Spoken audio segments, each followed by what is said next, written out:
Hello students. तो chapter 4 चल रहा है मूविंग चार्जेस एंड मैग्नेटिज्म, और अभी तक हम पढ़ चुके हैं इसमें इंट्रोडक्शन, मैग्नेटिक फोर्स, और उसके बाद में हमने आपको मैग्नेटिक फील्ड, लॉरेंट्ज फोर्स के बारे में बता दिया था।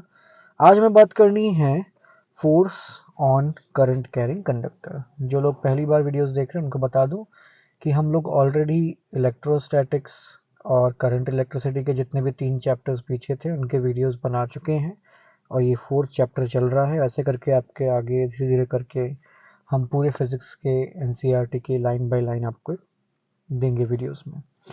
So we can extend the analysis for force due to magnetic field on a single moving charge to a straight rod carrying current. Consider a rod of a uniform cross-sectional area A and length L. We shall assume one kind of mobile carriers and in conductor, here electrons. Let the number density of these mobile charge carriers be n. जो charge carriers की density है, इसका मतलब यहाँ पे ये है कि number of charge carriers per unit volume, एक यूनिट वॉल्यूम में कितने नंबर ऑफ चार्ज कैरियर्स हैं, ये इसमें बताया गया है। तो इस तरह से जब इसको आगे सॉल्व करा तो total number of charge carriers कितने हो गए, नंबर डेंसिटी इनटू वॉल्यूम, और किसी वायर की डेंसिटी, नंबर डेंसिटी जो स्मॉल एन दे रखी हो उसको वॉल्यूम से मल्टीप्लाई कर दें ए इंटू एल, तो हमारे पास में आ जाता है नंबर ऑफ इलेक्ट्रॉन्स या नंबर ऑफ चार्ज कैरियर्स का total number. For a steady current I in this conducting rod, we may assume that each mobile charge carrier has an average drift velocity Vd in the presence of an external magnetic field B. Drift velocity क्या है ये आप already जानते हैं अगर आपने हमारे सारे वीडियोस देखे हैं। जिन लोगों ने वीडियोस नहीं देखे हैं, जिनको ड्रिफ्ट वेलोसिटी की नॉलेज नहीं है, वो करंट इलेक्ट्रिसिटी वाले वीडियोस को कंसल्ट कर सकते हैं, वहाँ पे उनको रेफर कर सकते हैं, देख सकते हैं वहाँ से।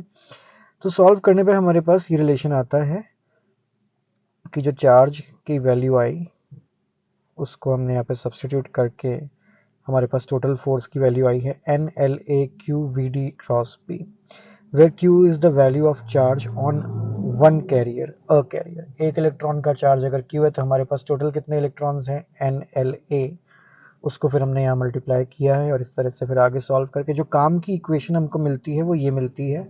अगर मैं आपको एक समराइज वे में, एक ईजी वे में आपको बताऊं तो देखो, अभी आपने पिछले वीडियोस में ये तो पढ़ ही लिया था कि magnetic force on a charge q is given by f equal to Q V cross B. ठीक है, क्योंकि हम एनसीईआरटी पढ़ रहे हैं, हम एनसीईआरटी का एक्सप्लेनेशन देख रहे हैं, बट मैं आपको एक आसान तरीका बताता हूँ इसको स्टडी करने का, कि अगर आप एक स्मॉल एलिमेंट के लिए रेफर कर रहे हो तो q और v को लिख दिया l बाई टी, और q बाई टी को आप क्या लिख सकते हैं i। तो इस तरीके से हम डायमेंशनल एनालिसिस का यूज़ करके भी ये बात पता कर सकते हैं, जो यहाँ पे इन्होंने थोड़ा सा कॉम्प्लिकेटेड वे में करी है, या यूँ कह सकते हैं सबका अपना अपना तरीका है समझाने का और समझने का। So this is one way of doing the same thing in a different way.